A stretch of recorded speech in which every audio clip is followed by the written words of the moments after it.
So one of the things that I like to make fun of the American left wing for is the fact that they are obsessed. They worship it as if it is an idol to be bowed down to, public transportation systems, or more accurately, they worship the myth of public transportation systems. And they always try to intellectualize it by telling you how inefficient the car is, how you should give up your independence and move into these major metropolitan areas, because you shall see how amazing and fantastical a mass train system and or a mass bus system will be for you in all of your transportation needs. But the thing is, the United States is not Europe. The thing is, the United States is not Japan and or Korea. If you take a map like this one, which is an actual size map of Europe, and then you plop the state of Texas on there, then you will see that we have a completely different population density, so you can't just copy and paste a European transportation system over here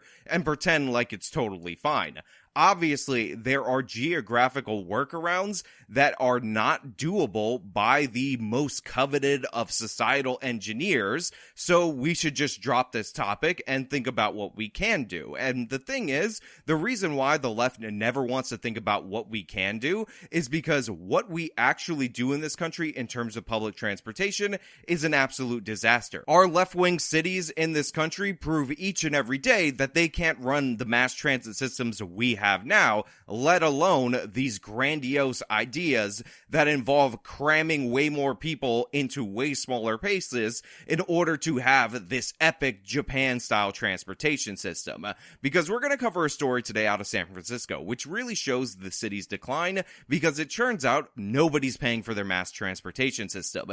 It's going completely bust, and but for the COVID stimulus money that was poured into them over the past couple of years, they would have already disappeared off the face of the earth. And to me, you can't be trusted to run new transportation systems if this is how you're running it. And it's amazing to see ABC News, a left-leaning outlet, go after them over this and over their ridiculous non-solution to this very serious problem. But before we get into that, this video is sponsored. So let me toss it to the sponsor. I'm going to go frisbee motion right here. Then we'll bring it back over here. We'll talk about it on the other side. Americans' motivation for fitness appears to have never been higher. 42% of Americans, according to a recent survey, report that they're looking for their summer beach bod. And a lot of them are moving towards the keto diet in order to do so. If you're one of these Americans, I have a great tip for you. Go over to ketowithjustice.com right now and get yourself this amazing keto powder. This will help assist in ketosis, prolonging it, so that way you can achieve your goals without all the rigid restrictions and requirements, and this will aid you in your path. And on top of that, if you go to ketowithjustice.com right now, you can get this amazing powder for 53% off. It also comes with the 60-day money-back guarantee, plus a few other free bonus extras at ketowithjustice.com. Pursue the beach bod, get yourself in shape, ketowithjustice.com. Like, if we're gonna pay and other people aren't paying, I mean, what's the point? So that sentiment right there is a perfect distillation of what's wrong with American mass transit in these major left-wing cities, in that they've allowed cheating and they've stopped enforcing the law so much that good people feel like they're losing out by following the rules of our society. This is not something, by the way, that happens in Japan. In fact, Japan, they got a bunch of kind, courteous people that will help you with their system because they don't even consider not paying as an option, because you have to participate and you actually should pay for the things that you benefit from. My mother was recently on vacation there, and she told me the story of an attendant actually coming out and doing the system for her because she doesn't speak Japanese in order for her to get on the train. This is not something that happens in the United States of America. When I was in Rome, the same thing happened, except it was a 15-year-old kid who helped me and my fiance pay for the system that they had there. But in San Francisco, when people speak the language, when they're perfectly capable of paying, they ride for free, and those who pay feel like suckers, and there's nothing to actually undercut that feeling. There's no reason for these people to be paying because everybody is gaming the system over there. That is one of the issues contributing to the financial crisis with San Francisco's transit system. There are staggering numbers of riders who are jumping on buses or trains, and they are not paying. So one of the things you have to know about American mass transit systems is they're all managed terribly, they're all jobs programs for union workers, and none of them make any money. There might be a specific line here or there that actually produces a profit, like the Amtrak line that runs from Boston to New York to Washington, D.C., but overall, these are money-losing operations. Even New York City, famed for its subways, has not had a profitable subway system since it was in private hands, and yes, all the major lines in New York City were built by private companies, and it loses money year after year after year, and constantly they beg for bailouts from not only the state government, but from the federal government. And considering one of the reasons why they're losing money is fare evasion, you would think that a basic condition of you asking for money from people not riding the system would be actually getting the fare that you're supposed to collect from riders, but San Francisco is not going to pursue those options. That's too sensible, that's too straightforward to ask people to pay their fares. They'd rather pass the costs, spread them around to other people in the state of California and other residents of San Francisco in the way of horrible, horrific, nasty taxes that just show how absurd the system actually is. So many people have come up to me to complain that a lot of people aren't paying to ride on Muni. Even people who can pay say they don't because, well, why should they? Keep in mind, it's not like we spent weeks on this story. What we saw is only, like Larry said, a snapshot of the problem. So the premise of this news segment is a snapshot of what's going on in San Francisco's Muni system. Obviously, you have the reporter showing how easy it is to pay for this system, getting on, and she's going to document all of the people that are not paying. Now, if you were to guess, what do you think the number of people who did not pay for the system is going to be? Let me know your answer down in the comments below. Do you think that we're going to see a representative 40% as reported by the city of San Francisco? Do you think we're going to see 20%? Maybe it was just pandemic, and honestly, people are out of poverty now, and because San Francisco is moving forward into the future, they're so stunning and brave with their woke politics, it had people come together. Or maybe you'll think it's less. Maybe you'll think it's 10%. Or maybe you even think it's more. Maybe you think it's a 50-50 split. Again, let me know down in the comments what you think this reporter is going to discover, because unshockingly, you're going to not be surprised when I actually reveal the number. Most people are still paying just as they did pre-COVID. So this joker is the one running the mass transit system in San Francisco, running it directly into the ground, and he says, listen, don't worry about it. Most people are paying, which, by the way, very deceptive and weaselly language, because his own reporting shows about 40% fare evasion, so that's technically most people still paying. However, you're going to see the number, and more importantly, you're going to see the makeup of the population that is not paying for the system, because it's actually quite surprising. I expect to see young people, disproportionately male, maybe even disproportionately black or Hispanic, doing fare evasion. When I was a young guy, this is something that I considered. I actually never jumped the turnstiles, but that's a whole other story, because I was kind of older when I started riding the mass transit system in this way. But in this kind of thing, you would expect it to skew young, you would expect it to skew people who commit other crimes, but guess what? It's way broader than you could have possibly imagined. Paying, did he say? Because we had our doubts, we decided to record who paid and who didn't. Here we go. These two women did not pay. Neither did he. No, this couple walked right on without paying. This man attempted to pay, but for some reason his Clipper card never worked. Nope, too busy talking on the phone. No. This passenger paid with her Clipper card, but the person behind her did not. No, and no. And one more no. That's $12.50 that Muni did not collect from those 5 people. We estimated that about 3/4 of the people who got on that bus never paid. So right there, you saw a diverse cross-section of people in the city of San Francisco not paying. Very notable, you have elderly Asian people not paying for the transit system. Probably, if you were going to break down any kind of crime statistic ever put forward in the history of ever, elderly Asian people would be doing the best, but apparently in the city of San Francisco, they're not paying for this. Now, I might be willing to grant that maybe there's the language barrier or something like that, but considering all the different programs that cities like San Francisco have that give reduced fares to elderly people, that will give free passes, so at least it's documented, to elderly people in poverty, I think that they're legitimately not paying. On top of that, I noticed that disproportionately, the people who were paying were actually elderly white people. Very interesting to see that one of the few cases of somebody paying was an elderly white woman. You also had a guy who was trying to pay, but his card didn't work, so I'm going to give him partial credit right there. And, of course, we have the couple that I thought did pay, but apparently they just didn't. A Muni driver told us a good day for her is when 40% of passengers pay. I'm honest, but if I were really pressed and didn't have anything to pay with, I would do the same thing.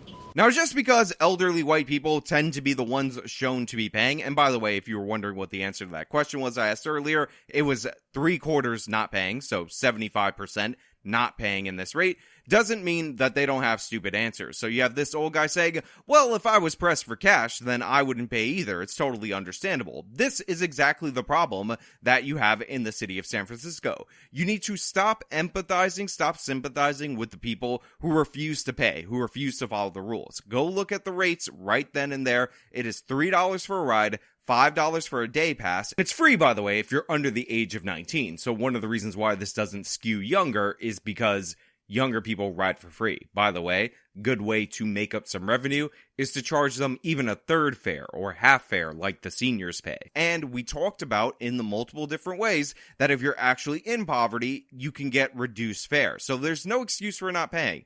It is not a legitimate excuse to say, oh, I'm so poor or anything like that. If you want these amenities to continue, you need to pay the fare. And if you're the city of San Francisco, you need to stop thinking that these are all Aladdins just not paying because, oh, they're such dire straits. It's so sad. I want to cry about it, and actually acknowledge that there's a serious problem here. Because again, if you're asking for welfare from the state government, from the federal government, in order to prop up this system, the least you could do, the bare minimum, is to make sure the people who are supposed to pay for it actually pay their fare. Some are candid about their reason for not paying. I just think post-pandemic, it's kind of like the norm, as far as I've seen.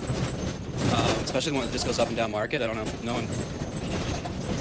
People don't pay, so I don't know. Look, this guy's not wrong. Now, I dislike him. I despise him. He's obviously a well-to-do San Franciscoite. He could afford to pay for this, but he's not wrong that this just became the norm. If you remember, that 40% number that was quoted as the rate that people are fare evading, the bus driver here actually says she would be lucky to get 40% on any given day to actually pay for those services. A Muni driver told us a good day for her is when 40% of passengers pay. And again, when this system goes bust eventually, because all things must come to an end, you're going to see this person completely out of a job, despite the fact that she is providing the services to people. And by the way, don't think I did not take note of the fact that this is one of the oldest lines in San Francisco. So for decades and decades, maybe even close to a century, they've kept this up and running, this little trolley bus system. And guess what? It is being ruined by the fact that they refuse to enforce fare evasion. They refuse to stop these people from getting on board this transit system. This is what you have to do if you want to keep things like this. And I'm not going to sign up for these grandiose plans for mass transit lines, totally reorganize the population of the United States because some dork nerd who hates cars is really mad that we don't look like Europe because that would make him feel better, when you can't even run the system that you already have, when you can't even maintain the system that you already have. Because when you're running at giant deficits, you know what you're not doing? You're not improving the lines. When you're running at giant deficits, you know what you're not doing? You're not improving services. You're not keeping them clean. Eventually, something's got to give, And all of these people are contributing in their small way to the destruction of San Francisco. On top of that, it's been proven in the city of New York that enforcing fare evasion has downstream crime effects that are a net positive, at least when you're trying to enforce it and you don't let it get out of hand to the point where all of these people are just evading people who would not normally do so if there were actually consequences. Because what you find out is that in an environment where you're enforcing fare evasion is that you end up catching a lot of people that are going into the downtown areas to commit thefts or other types of crimes before they get into that area, so you have downstream benefits from enforcing the law on policies like this. So not only does it help restore your transit system, but it also ends up having positive effects on crime overall. And as we've talked about time and time again, crime drives poverty. I mean, what are these people going to do who actually need to rely on this transit system to get to work when it goes defunct, when fares go up? They're going to experience a lot of negative consequences from the fact that San Francisco refuses to enforce the law, a basic law. Pay the fare, pay for your services. But Jeffrey Tumlin clarified that there are other ways to pay that perhaps we didn't catch on camera. What we've done is invented new fare instruments. Right now, you can download Muni mobile and pay with your phone rather than paying with your Clipper card. Have you ever heard of the Muni mobile app? Yeah. Do you use it? No. Seriously, I really genuinely do have a very special place in my little itty bitty baby heart right around ya for the local news, because this guy says, oh, no, don't worry about it. We got an app, and these people are definitely 100% times 10 for sure paying through the app. And then they interview a guy. They're like, have you heard of this app? He's like, yeah, I've heard of it. They're like, do you use it? He's like, no, it's free. Why would I pay for the train? Why would I choose to do that? Absolutely not. We finally found a passenger using Muni Mobile, an honest, law-abiding tourist who had a one-day pass on his phone. So you paid using the app? Yes, right. Who is surprised by this? Honestly and truly, who is surprised by the fact that the person who downloaded the app in advance and paid for the pass happens to be a tourist? Nobody should be. This is obvious because people in Europe don't tend to do fare evasion in this way. They tend to follow the rules, higher trust society. So unsurprisingly, this non-American tourist is paying for the fare. He's like, yeah, obviously. He's like, this is a weird thing to be interviewed about on the news. So can't wait till I tell people back in my home country how crazy you Americans are. There are people who feel that because others aren't paying, that why should I? Absolutely. Yeah. That's the reason. If you ever wondered why police interrogations work, this is exactly why. This guy just doesn't pay for the train. I thought he did earlier, and I'm sorry for saying so. My bad. I gave bad reporting earlier in this video. I could edit it out this video, but no, I'm going to leave in the mistakes so you think I am a human being, just like you out there in the audience. But what this woman did was essentially give a more palatable explanation for his bad behavior, and he's like, yeah, sure. That's why I don't pay, because nobody else pays. Now, there is some truth to that in that they're not enforcing the law, so that's why they're not paying, because there's no consequences for it. But the reason he's not paying is because he's taking advantage of the system. He's gaming the system. This doesn't look like an individual who's in poverty or in distress or is incapable. This just looks like somebody who's not going to pay if society indicates that theft in this way is perfectly fine. We still try to pay our fare as much as we can, but it just gets to a point to where it's like, what's the point, you know? So here you have the woman trying to say, oh, no, we're good people. We try to pay as much as we can. But today, we went bankrupt. I don't know if you know this. We're actually coming back from the bankruptcy court, and we need that little $3, $6 between us in order to go to bankruptcy court and get bread for our family from the bankruptcy court. We're in such poverty. Trust me, we're good people. We totally pay, just not on the days that you're watching, but also we don't like to pay because nobody's paying, but also we definitely try to pay whenever we can. What do you think we are? People who are participating in the downfall of society? People who are going along with the trends as set in stone by the government of San Francisco? Absolutely not. No, don't. Just shush your face. Because Muni bus drivers have been assaulted in the past for trying to collect a fare, it's understandable that they don't engage with anyone who refuses to pay. So this is wrong, incorrect, not even close, definitely not the direction you're you're going into, and bad logic. This idea that because a bus driver has been assaulted in the past, therefore no bus drivers should actually try to collect fares or should try to have any consequences for the people who are not paying doesn't make any sense at all. Because what you're essentially saying is that violence works, and when you actually make political change on behalf of violent actors, you're essentially allowing terrorism to take hold. This would be like if after the September 11th attacks, we all just converted to Islam and we were like, you know what?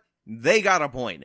Those 19 hijackers, we're going to have to side with them because that's what we're supposed to do. Absolutely not. You strengthen the consequences for people who assault bus drivers, and you enforce the fare. And by the way, they're going to talk about the fare inspectors. Let's hear about them. That's the responsibility of the fare inspectors, who are supposed to ask passengers to show proof of payment. We have transit fare inspectors that are out there every day collecting good data about who's paying and who's not paying. So when was the last time you saw an enforcement officer on Muni? I would say probably a year ago on a Muni train, not on a bus. Seriously, local news, you are really touching my heart. You're pulling on the strings by shredding the head of the San Francisco Mass Transit Authority. Because he says something, it's a total lie. You can tell it's a lie, by the way, by his body language and by how unconfident he is. You can hear it in his voice. It projects weakness all over you. And guess what? They cut to somebody immediately and they're like, on the bus? A fare inspector?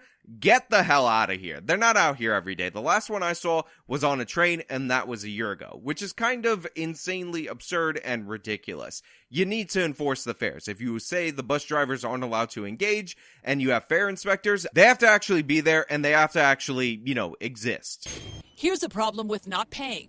Transit fares represent 18% of SFMTA's revenue, or about $219 million. That's part of the reason why Muni had a $134 million deficit in 2022. So I think this pie chart is absolutely indicative of the problem that the city of San Francisco and major metropolitan areas are facing in multiple different ways. First and foremost, as you can see on that pie chart, fares represent the smallest portion of the puzzle. You're actually charging drivers in a lot of ways in order to compensate for the fact that these train systems can't pay for themselves. However, did you hear the numbers that were quoted by that woman? Let's hear them again. Transit fares represent 18% of SFMTA's revenue, or about $219 million. That's part of the reason why Muni had a $134 million deficit in 2022. They have a $122 million deficit, the Muni system in San Francisco, that they're doing this piece about. Now, according to the San Francisco head and all these people, they have about 40% fare evasion. So some quick maths for you guys out there, if you'll indulge me, can really clarify where the problem actually is versus what they're trying to point to later to identify as the problem. So if that $219 million represents 60%, the first thing we want to do is divide that by 3 so we can get a 20% number. Remember, we're trying to make up that remaining 40%. Then we multiply it by 5, and guess what? We have a number of 365 million. If you subtract the 365 million from the 219 million that they're currently collecting, then you end up with 146 million. That's part of the reason why Muni had a $134 million deficit in 2022. Now, I might have said it was actually 122 million when it's actually 134, according to what she just said, but that would leave you net up at least $12 million to spare. Now, I'm not saying that it's actually practically possible to get all of these people to pay. I'm not saying that people won't walk rather than take this for free, but I'm also pointing to the fact that fare evasion, according to the people who are actually there and experiencing it, seems to be higher. So maybe you would have to raise the fare at least 50 cents and actually do some enforcement, but you can make up the deficit that they're experiencing and keep this line running just through fare evasion and some modest increases on the price that riders of this service are actually using. Too many numbers for you, you say? Well, perhaps you'll be interested in knowing how Muni is seriously thinking about addressing this shortfall. Now listen up, because this will likely affect you. Now, I explained how you can address the majority of this shortfall. You can actually attack this problem exactly where it is, meet the challenge, and get people to pay for what they're supposed to pay for, and you will cover most of the gap. Maybe you even raise fare modestly. But guess what? San Francisco, not going to do that. Guess what? The city of San Francisco, of course, will never pursue the most logical solution. They want to do what all these transit systems actually want to do, which is go after people not using them, because of course, these are ideologically based for a lot of these people, and they'd rather have criminals taking advantage and gaming the system, because they can use that to go after people who don't even have any interest in it, like drivers in the city of San Francisco. It's not an accident that people's parking fees end up paying a huge portion of the budget, larger than fares, and that is something that they're going to pursue further. Extend the hours of parking meters on weekdays to include nights and on Sundays. That's 28,000 parking meters that could potentially be active on Sundays. So that would bring in an extra about $18 million a year. It's enough to save 3 Muni lines. Other proposals include expanding neighborhood parking permits, increased taxes on off-street parking in downtown garages. Another idea that circulated in the past is downtown congestion pricing. Yeah, that's right. So they want to extend parking meter fees. They want to extend the time that they're running into the night and go after drivers. On top of that, they also want to tax you for parking in a garage. So you can't park on the street. You can't park in a garage. You're basically totally screwed if you're actually driving and trying to avoid the rampant criminality, which, by the way, we haven't even touched on, that is going on the city of San Francisco's mass transit systems. And he said this to increase their money by, again, $18 million. So this guy would rather target drivers, turn the screws to them, and get $18 million than actually enforce fare evasion and get the money that they actually need to run the system. Again, total dope, total monster, horrible person, and another reason why we're seeing decay in the city. On top of that, they also want to do congestion pricing, which I will talk about maybe in a more in-depth way in the future, but probably not, because I suggested I would, and that's usually how I roll. I don't like to reveal my cards a little too early, but the thing is, that is again not addressing the problem. Except that after the pandemic, downtown has been slow to recover. But at least in San Francisco, this doesn't look like it's going to do anything, because they've had so many closures and problems in downtown and so many car break-ins that people don't want to drive downtown anyway. So the congestion pricing won't produce the revenue that they want it to produce in the first place. So many proposals, right, out there.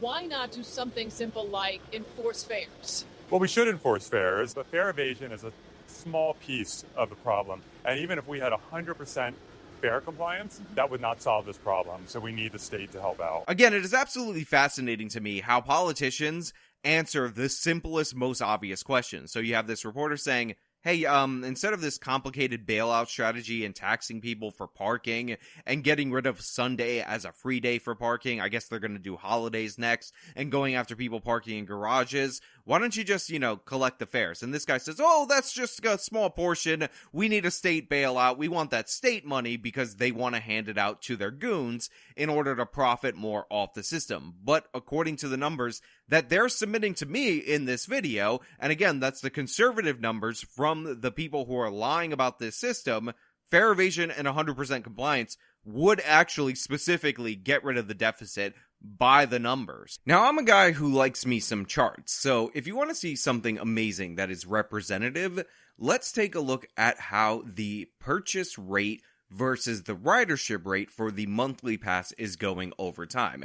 As you can see, as of 2019, pre-pandemic, you have a pretty strong correlation with ridership and monthly passes. This is because if you're riding consistently and they're enforcing fare evasion, this is the cheapest way in order to pay for the fare. And by the way, it says that we had around 33,000 people per month paying for these monthly passes. So if you multiply 33,000 times the cost of the monthly pass, which is $81, you end up with 2 million. You multiply that by 12 and you get $32,076,000 in monthly passes that you can expect in revenue for a year. However, ridership obviously dropped off during the pandemic, but as you can see, there is a great disparity between the resuming ridership and the people purchasing those passes. Now what you can see is that we have 7,257 monthly passes, and they are not tracking at all with the increase in ridership. They seem to be lagging behind by a factor of 3 from where they were before. Now, you multiply that by 81 by 12 months out of the year, and you see about $7 million. So something that was generating $32 million is now down 25 million. Now, as you can see right here, the ridership versus the monthly passes seem to be falling down about a third to actually a fourth of what the ridership actually is. We'll take the conservative estimate, multiply that 7 million by 2, and I will just point out that enforcing fare evasion, making people pay, will get them to buy these monthly passes because it's the least expensive way to pay, and you will end up with a net $14 million. Considering the guy wants to do the parking meter things for $18 million, this right here already almost gets you to that point. And again, enforcement can address the problem. Now, as you can also see in this chart, it is undeniable that a huge portion of the revenue loss is the fact that ridership has decreased so dramatically. And I would say, to address that specific issue, that enforcing fare evasion can actually increase ridership, because right now, every psycho, every single person who doesn't want to pay, who wants to commit a crime, or whatever, can get around basically for free by not paying and having this not enforced against them.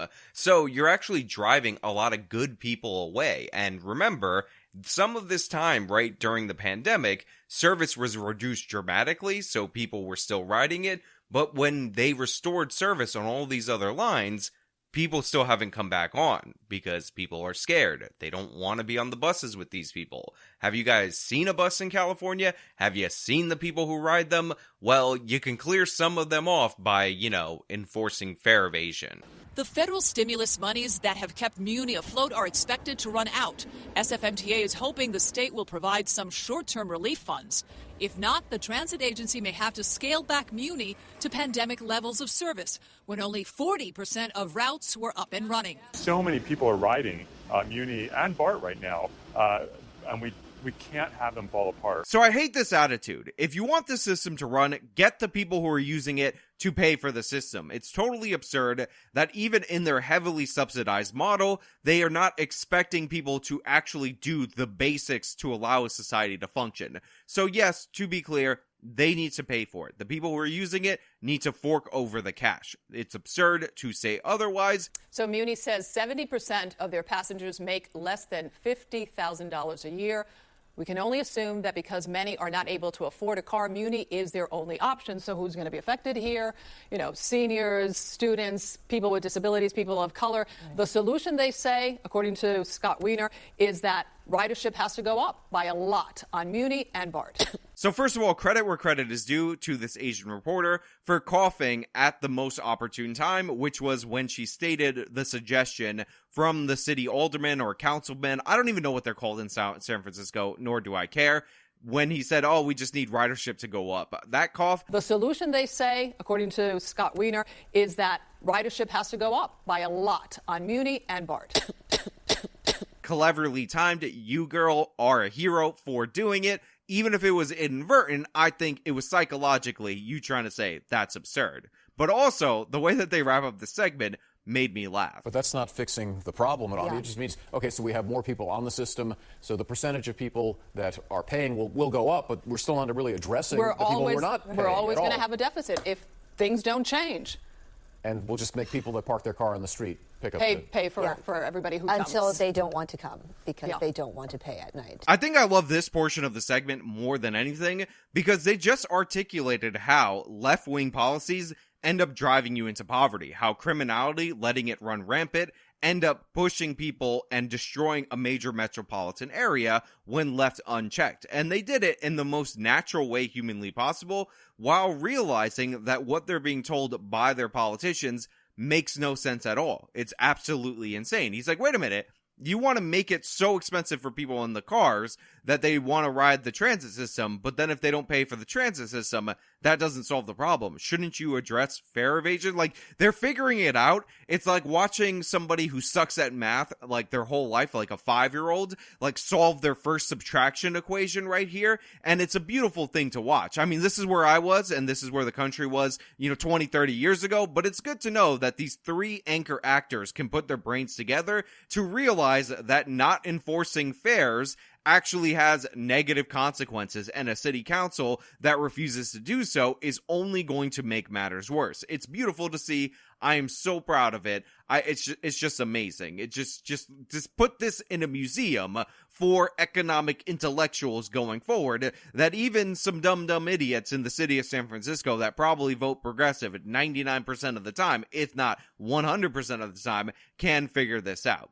It's crazy. It's absurd. Now look, I'm not blanket against mass transit. I think under the right circumstances, it can completely work. But when these people, the big idea people behind these national systems that are not applicable in the United States, are going to be the ones elevated to run it, you should raise some red flags. You definitely should not give them your money. As a general rule, when somebody shows themselves to be too incompetent to stir sugar into coffee, like the head of the San Francisco MTA showed throughout the whole course of this interview, you don't give that person more money. They're untrustworthy. You definitely shouldn't support them. And again, this is just an underrated way that the city of San Francisco is falling apart, and I'm happy to highlight it for you guys out there. Now, I want to know what you guys think. Let me know in the comments down below. If you like the video, show them by leaving a like, subscribe for more content, follow me on all my social media, support me via the support links in the description of this video. This has been me talking about how fare evasion is partially one of the things that is destroying the city of San Francisco. Till next time.